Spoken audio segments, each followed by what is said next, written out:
What's up, gamers and collectors? DGC back with another video, and today we're going to talk about all the games that I beat in 2020.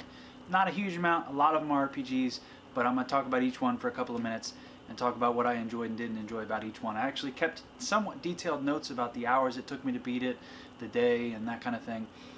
So yeah, let's jump in and see what I beat in 2020.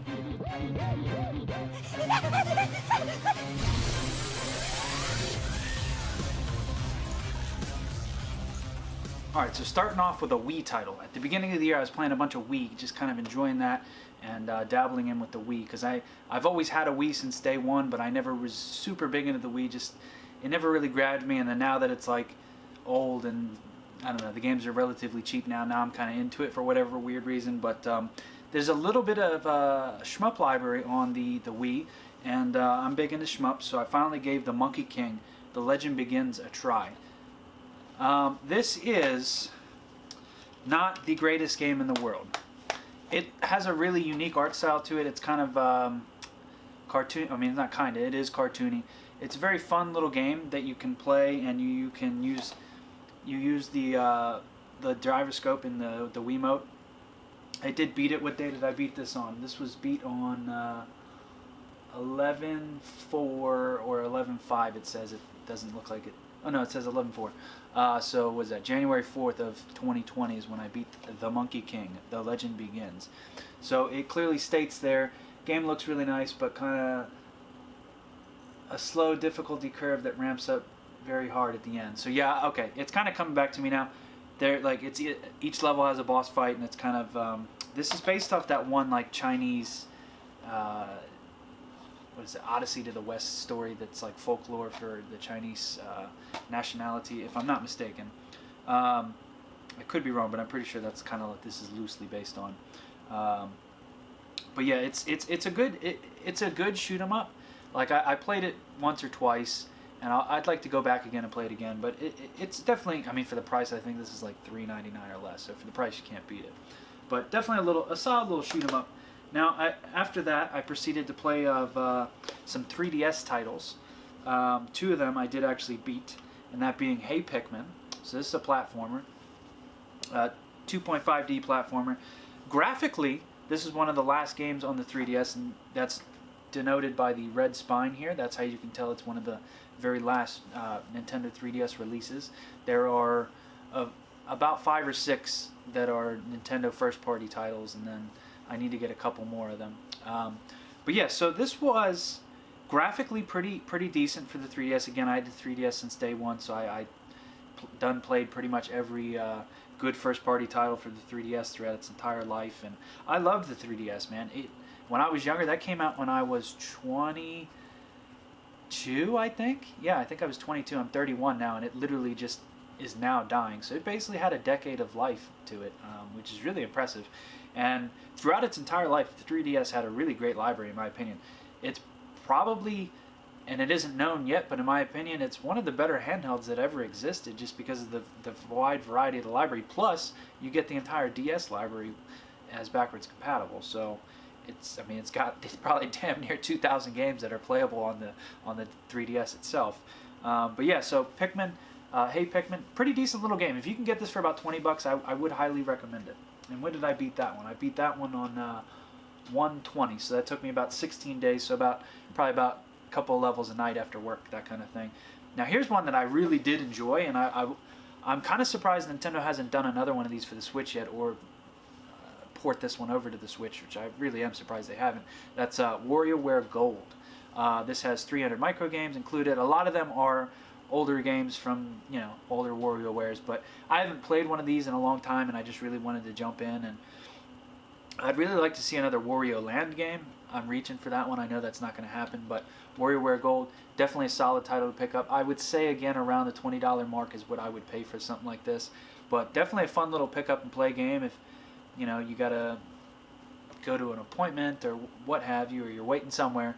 Good little pick up and play game, play a couple mini games, and then just be done with it. But it's got mashing buttons, touchscreen, gyro controls, and then you can blow into the mic for some of the little mini games and stuff. It's a really fun game for $20, and I beat that on 122. So I guess that only really, well, I think I might have been playing them at the same exact time.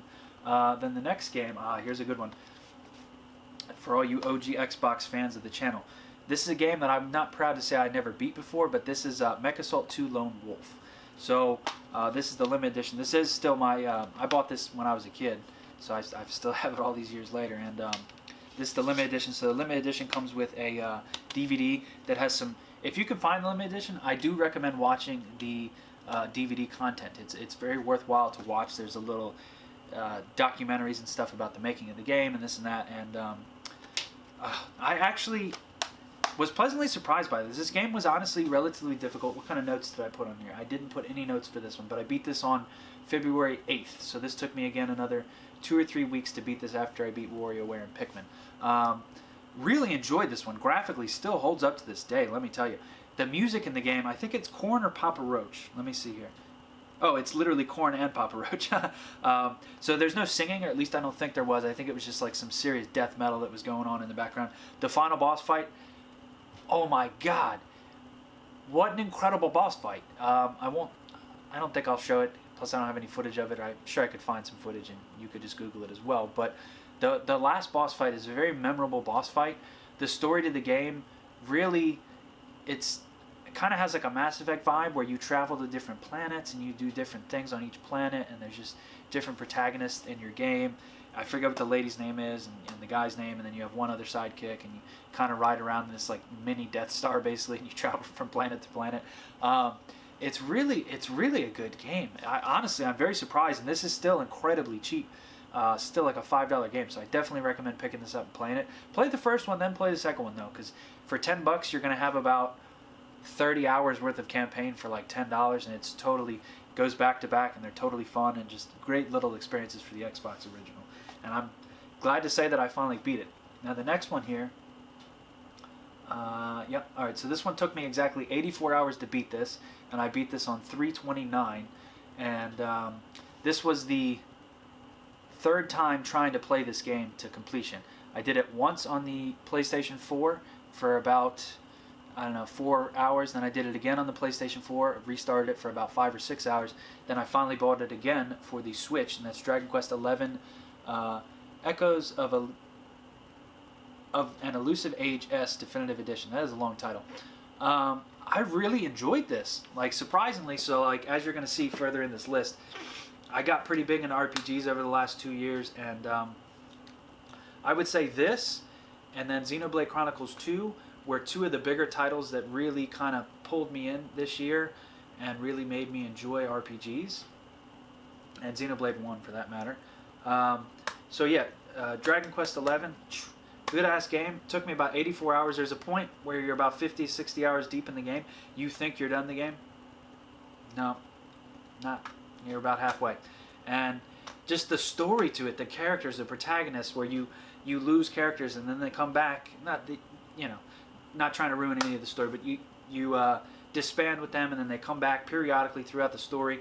There's a lot of different protagonists, a lot of different unique characters, and just the story to the game is really just amazing. I forget what the guy's name is on YouTube. It's a guy I've been following for so many years. He's part of the reason I even started making YouTube videos. He's a big Saturn guy. Project Co, I think is his name. Yeah, that's his name. Project Co. C-O-E.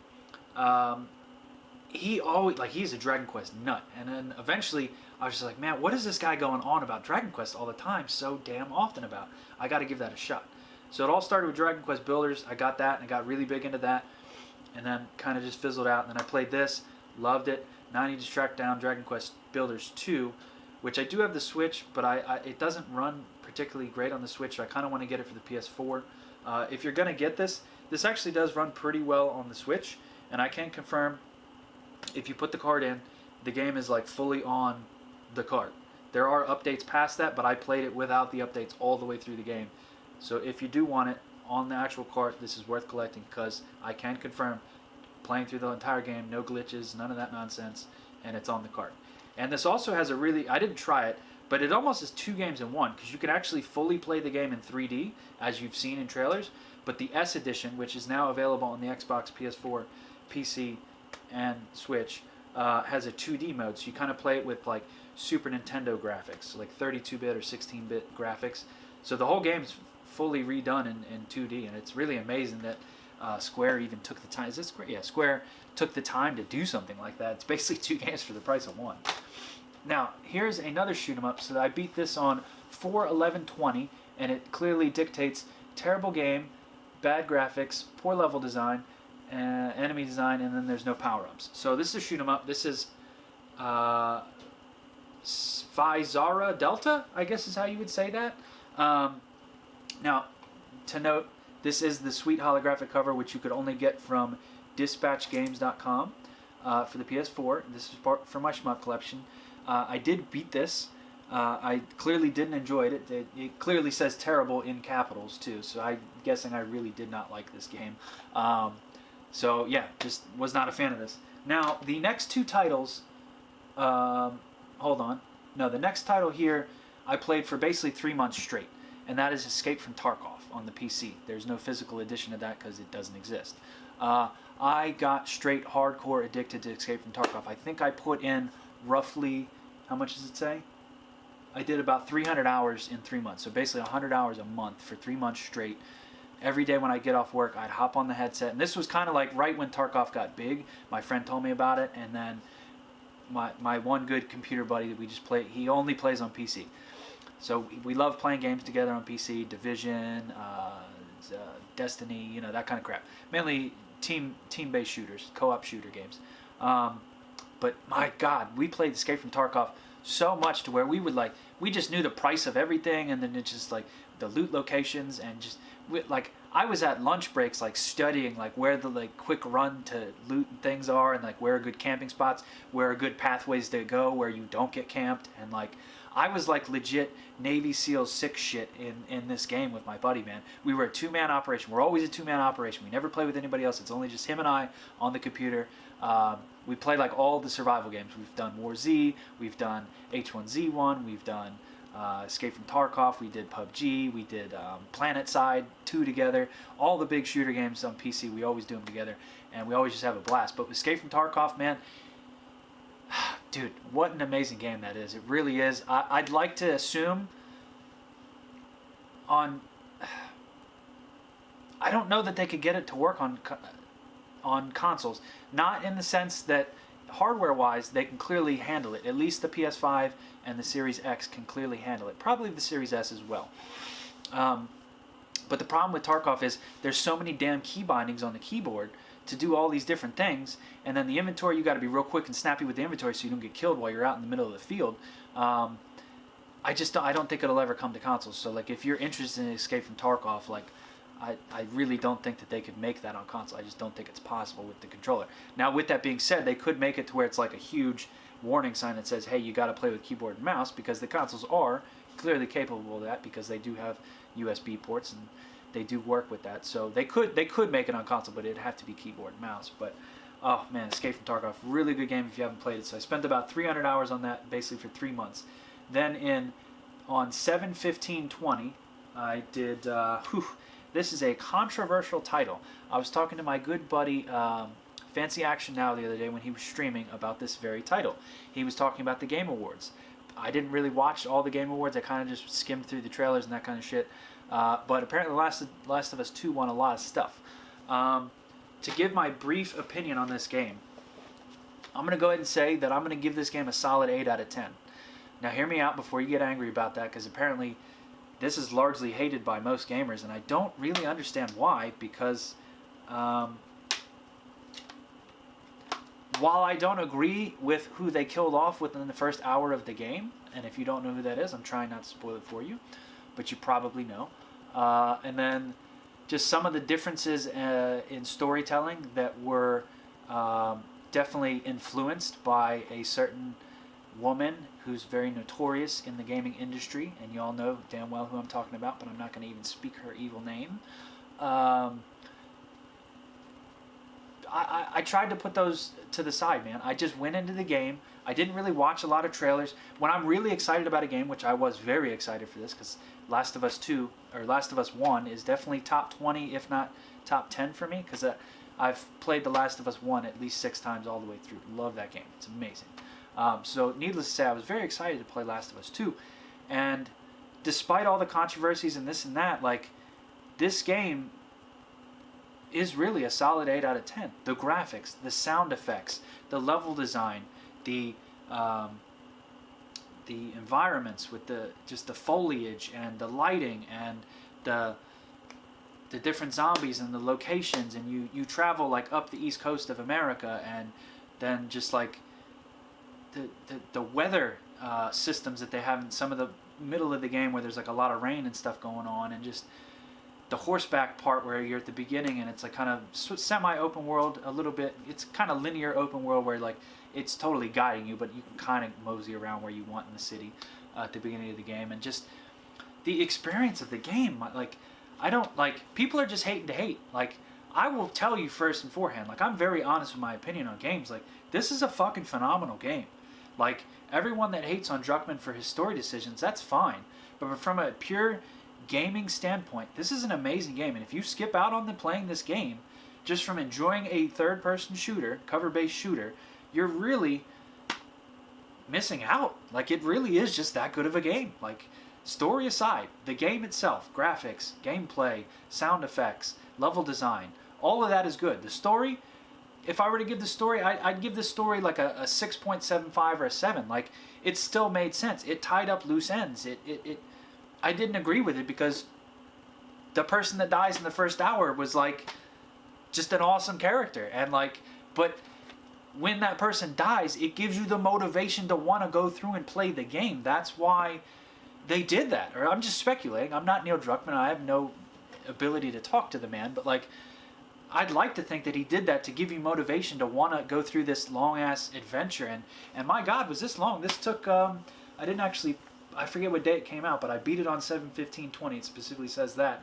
And like this was just an amazing ass game. It really was. Like I had a blast with it. So I really do recommend playing this. You can get this for like $20-$30 on sale right now during the holiday season, and it really is a good ass game. Sorry guys, I had to grab a couple games off the shelf that I didn't grab. The next one up here is, when did I beat this one? This says I beat it on 8/1/20, so August 1st is when I finished this game. I don't remember the day that this came out, and that's Animal Crossing New Horizon. Now by beat it, I mean I watched the credits roll. So it took me quite a while. Now my experience with this game is very good. So 2020 for me personally has been a rough year, excluding global pandemic stuff, just because of a lot of personal things that I needed to straighten out and get control of in my life. Hence the fact I was gone for most of the year. Needed to get my life in order. So Animal Crossing is kind of well known for being like a pseudo antidepressant, in the sense that it's really just a soothing game to play. Now my nephew did also get it, and he's 10, so he really enjoys it. And it was just kind of fun to like, you know, go over to his house, or you know, my brother-in-law's house and stuff, and hang out with him and have him playing it on the TV, and then I'd be playing mine in handheld mode, and we would just be having fun, and it's just good memories that I have with him, and hopefully he'll remember them in the future. But so I would say it probably roughly took me, I don't know, 80 hours to beat this game, to the credits rolling, because obviously the game really doesn't ever end.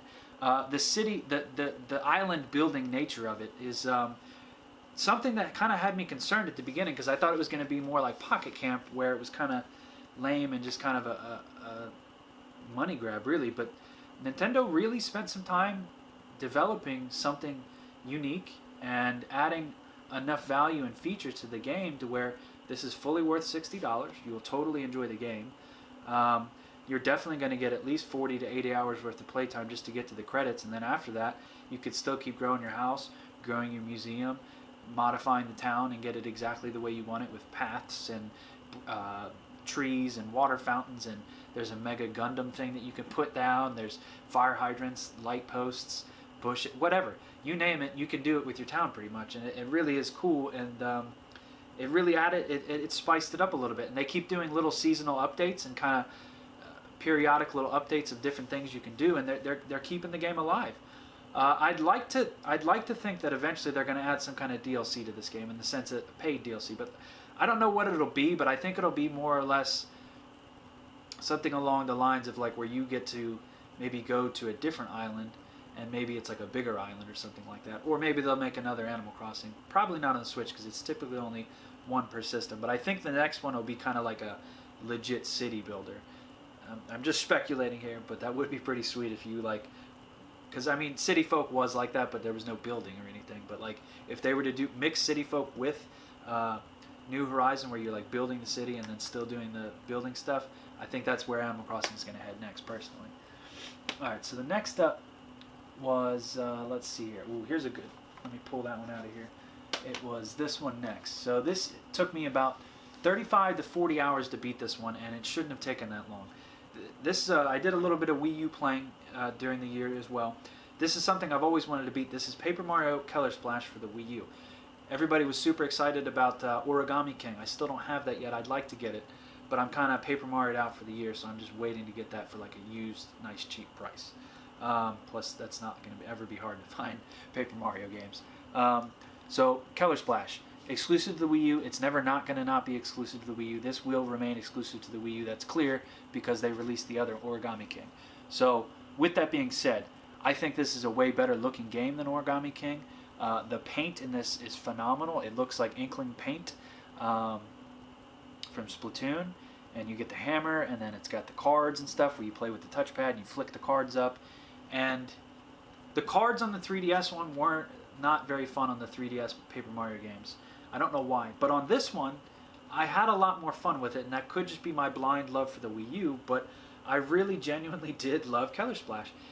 It took a long time to beat because I kept getting stuck and then needing to get more cards, and then to get cards you got to spend money, and to get the money in the game, I found a way, like a glitchy area where you could kind of get a lot of money really quick by just zooming in and out of this one world. So eventually I did beat it, and that's probably why it took me 35 to 40 hours, where it should have been 25 to 30. Right at the end, I had to like grind to get a bunch of coins to get all the rare cards and this and that, but I did beat it, and I really enjoyed it. I watched the credits roll. Really good game, and you can get this probably roughly for 30 to 40. This is going to be a future rare title because it's only going to be on the Wii U, and eventually people might realize that it's actually a pretty fun little game. Beautiful game too, by the way.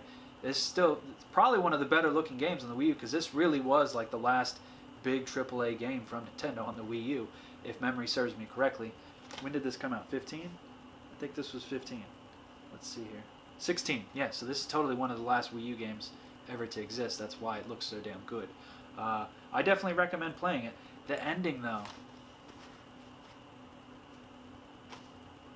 you're just gonna have to play it to find out. It's it's a sad ending, I'll say that. All right, next up after Paper Mario, here's a good one. So I beat Paper Mario on it doesn't say, and then I beat. That can't be right. It says I beat Animal Crossing on 8.1. Oh, no, I guess that makes sense. Okay, so this is Ghost of Tsushima, and it says I beat this on 8.7. So I guess, I think Animal Crossing came out in April, so that would have been 4. So I guess I must have been playing that periodically for about 4 months straight, in between different games kind of thing. So it says I beat this on 8/7/20, so that would have been August 7th. This is, so Ghost of Tsushima.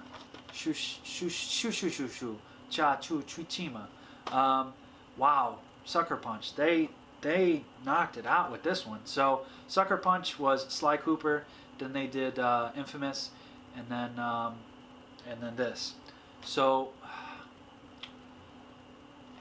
I mean, honestly, the scale of this world, the grass, the way the wind would flow, and the flowers, and the different, like the reds and the yellows and the whites and the blue fly and the orange fly, and the foliage in this game, my God, is bar none. The best foliage in gaming. Prior to this was probably Far Cry and or like Crysis. This is definitely up there with nice looking foliage. Same with Last of Us, but this more so. This kind of has a weird, teeny little cell shaded graphics to it. If you look at it really closely, it has a little bit of a cartoonish graphics to it, and I kind of like that. So at first, the game combat was just like difficult, and when you play the intro to the game, you get to this, the intro starts, you meet the bad guy and all that good stuff. Then you get to this bridge fight, and you're fighting the main bad guy, and I was like, man, this guy's fucking tough, and I couldn't beat him. And then like I kept fighting him and dodging his moves and doing all that stuff. This is not as hard as like a Dark Souls or Demon Souls or anything like that, but it is a difficult game until you master the combat. Once you do master the combat and start unlocking some of the different features and grappling hooks and smoke bombs and fire bombs and all that different stuff, and like sneak attacks and different katanas and whatnot, once you unlock all that good stuff, the game really opens up, and you can really it's almost a little bit like Tenchu, where you tactfully can like stealth your way in and shank some people in the neck, and then like bow a couple people, and then just like firebomb that dude over there, smoke bomb that dude, and then just Assassin's Creed run up on the main boss in the encampment and kill him. And then sometimes people will run away because they're scared of you, or sometimes you'll just get bum rushed. The AI in the game was really good. So I'll be the first to admit, as an adult, I don't have a lot of time to play games anymore, so I play everything on easy mode. And I'm not even ashamed to admit that, because I just don't have the time to play them on hard mode. Unless it's Gears or Forza, it doesn't get played on hard mode. Not Forza, Gears and Halo, I'm sorry. Always on the hardest mode on those two, because I love those. But, so yeah, just the story to this was pretty good.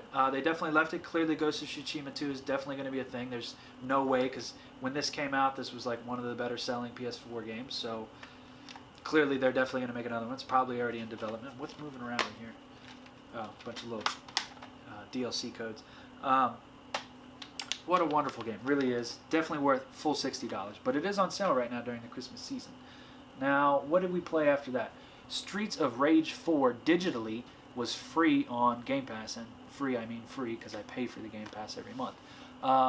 Really good game. It says it took me about 8 hours to beat that. I think I played it with 2 or 3 of the characters. I think Axel was my favorite. That's just the main guy everybody uses. I liked the chick that wears the red. I don't remember what her name was. And then the big beefy black guy. I don't know what his name is. He was pretty cool too. I put that in the notes there. I don't remember either of their names, but they're like the characters from like the first couple of games too, like the OG characters. That was a really good game. So my good buddy Corey, Mainly Gaming, he's super into Streets of Rage. He's like on the leaderboards online for speedruns or whatever. He's really good at it. He loves Streets of Rage, so he's always talking about it. And I had to give Streets of Rage 4 a try, and I really enjoyed it. It was a very solid game. I did order it for, I think, the Switch Unlimited run, so whenever that comes, I'll definitely be streaming that, playing that a little bit, that kind of thing. And then next up on Game Pass again, free, was Metro Exodus on the PC. Played at max settings, 1440p. I have a RTX 2070, so it had the ray tracing and all that crap. Really phenomenal looking game. Ran pretty good. I think I got consistently about 60 to 80 frames, so somewhere in that ballpark. My monitor can do 144, so once you go past 60, you really, I hate to say it, but like console peasants just don't understand, because they just literally don't understand. Like past 60 frames is just so buttery smooth with the mouse, and just PC gaming is expensive, but it is better. It is leagues better. But so it was about 20 hours to beat that. Really good game, and it ties up a lot of loose ends, and you travel through a lot of the motherland, so to speak, Russia, obviously. And there's a lot of different locales. There's some sewer locales, some open world marshy locales, some open world snow areas. Then later in the game, there's like a forest area with like a little like Ewok town. These people like have houses like built up in the trees and shit. It really. So most of the game, you're like riding on this train. There was a desert area as well in the middle of the game. So I think there was like 5 distinct locations or whatever. Really, and then there was like an underground nuclear base, like the first 2 games, and then that one, there's some weird cutscenes that happen in that area, but really, really phenomenal game. I would definitely pick it up for $20, give or take, and you'll really enjoy it on any system you play it on. But if you could play it on a PC, that's kind of where it's meant to be played. Then after that was another Wii U title here, something again I'm a little ashamed to admit that I never actually beat, but I did finally beat. The Wonderful 101. So it's funny, in a prior video I definitely stated that this would never come off the Wii U, because you don't need the touchscreen, right? Like you can use the right stick to draw your little figures and stuff, or you could use the touchscreen, right? Now it's funny, to do some of the there's like 8 different little things you can draw, right? The bombs, I specifically remember that the bombs were very difficult. You have to do kind of like a question mark, like a Riddler question mark from Batman without the little dot, and that's how you get the bomb guy. It's a little black guy purple costume. Again, I don't know what his name is, but super cheap weapon because like you could just sit there and bomb people, but it's super hard to draw. And then even with the stick, you can draw it with the stick on the screen, or you can do it with the pad. Super cheap weapon. They might have did that because it was such a cheap weapon to use, but that and then the boomerang, I remember that being kind of hard to draw. I think that was like a little green guy. No, the green guy was the gun. Each color represented a different move you could draw, and each character was a color of whatever that was. But really tough ass game. Platinum, dude. Y'all are difficult at making some games that are easy to play, but what a tough game, but a good game nevertheless. All right, and then after that, we did okay. Now here's a fun one. Again, on the PC only. There's no physical copy of it. It is on the Xbox console line as well. That being Phantasy Star Online 2. Spent about 100 hours in that. I think I got to level 72 if I'm not mistaken. It runs like shit on the Windows 10 store. Same with Master Chief Collection. Once they added Halo 4 to the Master Chief Collection, my PC just won't do it anymore. Don't know why. It is what it is. So primarily I kind of want to get a Series X just to be able to play Phantasy Star Online 2 and Master Chief Collection. Who would have thought a free-to-play game and then 4, 5, 6 old-ass 360 and games would make me want to play $500 to play those games. But Phantasy Star Online, really good game. Played the crap out of it. Played that with my online buddy, and then he's in the military, so he got shipped out, so he's been gone for a couple months. So yeah, Phantasy Star Online 2. Then next up, we did, let's see here. I got to get it out of this box. This was strictly limited. This is their Super Duper Omega Darius Cosmic Arcade Collection bundle. So I beat Darius 1 in this collection, and I really enjoyed it. So I believe I do remember playing all of the Dariuses on here, but for whatever reason, I guess Darius 1 was the only one I was able to finish in that little collection. Then it looks like, well, you know what? I forget at what point in the year, but I definitely beat both of these in the year.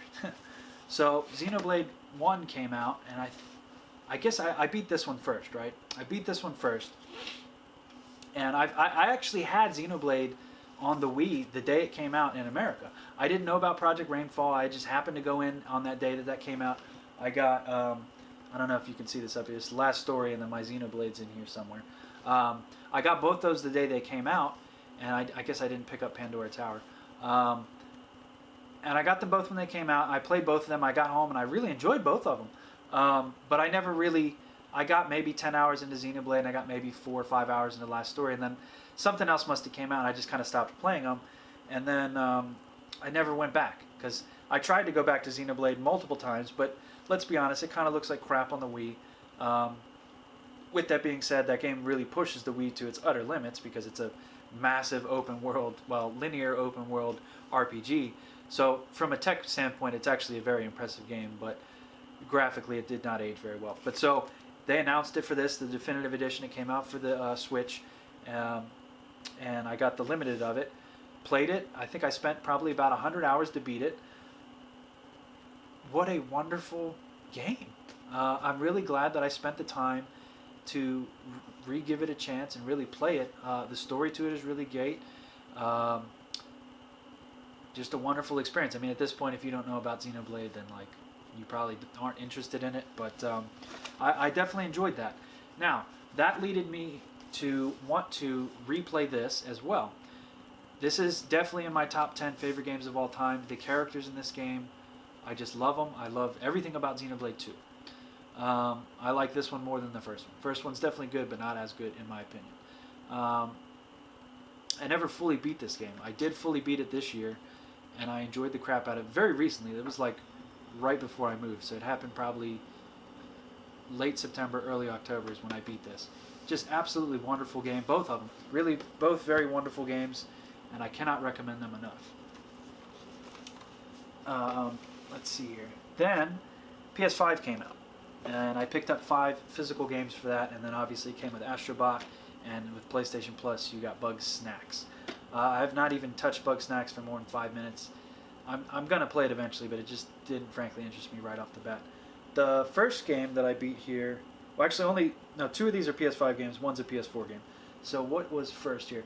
So Astrobot, that took about 6 hours to beat. There's no physical of it. I probably never will be. That was a really fun game. Then after that, I beat, and I played this on the PS5, was Final Fantasy VII Remake. I got this. This was one of the first Black Friday sales in October, I think it was. No, I guess it was in November maybe. Probably early November when this happened. This was $25 at Target, and I immediately ran to Target to get this because I wanted to play this, but I thought that it wasn't worth the money. It still took me about 40 hours to beat this, and I didn't do any of the side crap. I just did the main story, and it still took me about 40 hours to beat this. So from a dollars to hours standpoint, totally worth the $60. Now that I've beat the game, totally worth the $60. The experience you get with this game, the boss fights, the environments, the graphics, the music, the sound effects, everything about it.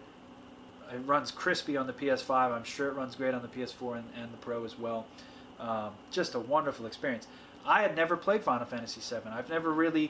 I've played Final Fantasy Crystal Chronicles. I've played Final Fantasy Tactics on the Advanced for the Game Boy Advance, and then I played probably a quarter of Final Fantasy 15, which I do plan on playing next year to completion. So this is the first Final Fantasy I've ever beaten, and it's only part one of, we don't know how many parts they're going to make it. I'm assuming probably at least 3, if not maybe 7 or 8 parts to this story. I always joke with my buddies about the fact that this will probably be finished by the time PlayStation 7 comes out. So it's going to be multiple console generations. They're just going to milk the shit out of this, because you know damn well they're going to make a PlayStation 5, Xbox One, or a Series X version of this and milk that for even more money. But really good game, definitely worth the $60. I enjoyed the hell out of that. Next up, we did. I don't even have this in. Oh, I didn't. Oh no. Oh, I beat this before I beat Astrobot. So this is Spider-Man Miles Morales. So I beat this first. This was the game I was most excited to play on the PS4. Or PS5. You might not know this. Unless you buy the one that comes with the remaster, there's no way for you to get the remaster. So if you have the digital on the console, you're never going to be able to get it. I don't know why. That's really stupid. You can get Miles Morales physically or digitally, or you can get the remaster only with the physical edition. I didn't know that. This came with my PlayStation 5 bundle from GameStop. I had no choice in the matter. So it was either get a PS5 that way or don't get one at all. So whatever. The remaster apparently has been bricking people systems. I know Gore, Movie Gore, he has a lot of issues with his PS5. I remember watching him on Twitter going back and forth saying it's fixed, it's not fixed, this is the problem, that's the problem. But Spider-Man Miles Morales, for $50, is it worth the 15 hours it took to beat the game? If you're not into collecting and doing that kind of crap, I would say wait for this to be about 20 or 30. Really good game, fun story, good little side story to the main story of what they have going on in their little universe for new Spider-Man. I don't like the face of the new Spider-Man. He looks like a 15-year-old, whereas like Miles is like clearly in college, but yet Spider-Man's older but looks like a 15-year-old. So it's kind of like Miles looks like the age there he'd be like 20 to 24, give or take, and then Peter looks like he's like 15. So it doesn't make sense. Plus, like, my brain is already used to seeing the other face with that voice, and they didn't change any other faces. They only changed his face. So very stupid in my opinion, but whatever. But good game, but only 20 or 30 bucks in my opinion. Now the next game here, this one is Call of Duty Black Ops Cold War for PS5. I guess this is the last game I beat this year. So fun game. I'm really into the multiplayer. I think I'm already level 40-ish. Yeah, I think I'm 40. They just did some new maps that came out recently, and really, really good Call of Duty multiplayer. The zombies is pretty good. The campaign, though, a little not. It was kind of meh. Like, I would give it a solid 6.5 or 7. You're not missing anything if you don't play the campaign. It's really, frankly, just not. It's not good or bad. Like, the levels are good. The graphics are obviously, they're pretty top notch. But you know, the memorable levels in all the other Call of Duties had like a few memorable levels, whereas this one, The only level that was kind of memorable to me was like the Vietnam one where you're in the helicopter and then you go into the forest and that kind of stuff. That was pretty cool. But other than that, like, and then there was one where you go into like this shopping mall area. But it just, the campaign really wasn't that good. And I've played all the Call of Duties, so for me to not enjoy the campaign, that was kind of a letdown. Like, I look forward to the campaigns every year, and it really was not that good of a campaign. So I believe we're going on to about a 40-minute video at this point, but those are all the games that I beat in 2020.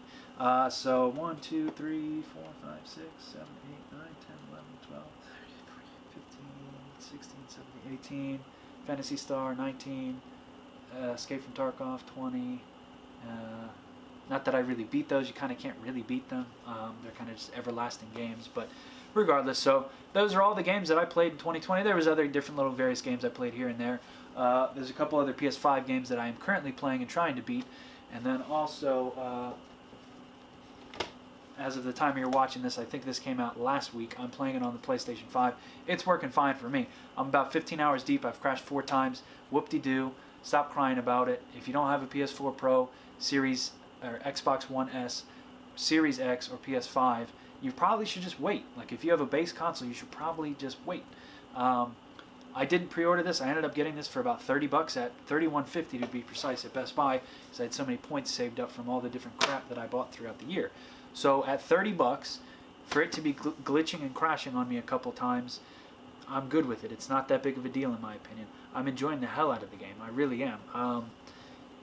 It's everything I wanted it to be. So that's the next game that I'm going to beat. And then I think after that, another title that I really want to tackle here is this one. I have the I have my Wii U set up and everything. I have the hardcover strategy guide for this. I want to try to 100% this game.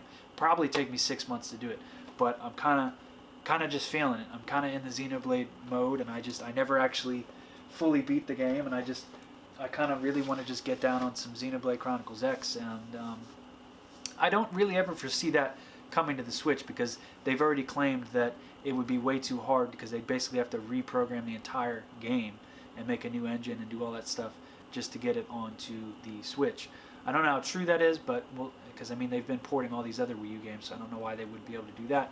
I'm not a developer, so I can't say, but that definitely is a ironclad fact that they said that it probably won't be coming to the Switch. So if you do ever want to play Xenoblade Chronicles X, the only way you're going to play it is on the Wii U. So with that being said, I'm going to hop back to some Cyberpunk. Let me know down in the comments below if you've beat any of these games, your thoughts on any of these games that you beat that you think I should try. And if you're not subscribed, be sure to do so. And if you made it to the end of this, congrats. Tell me what your favorite pizza toppings are, because I bet you there'll only be a couple of you that actually make it this far. So, as always, guys, peace out. Till next time.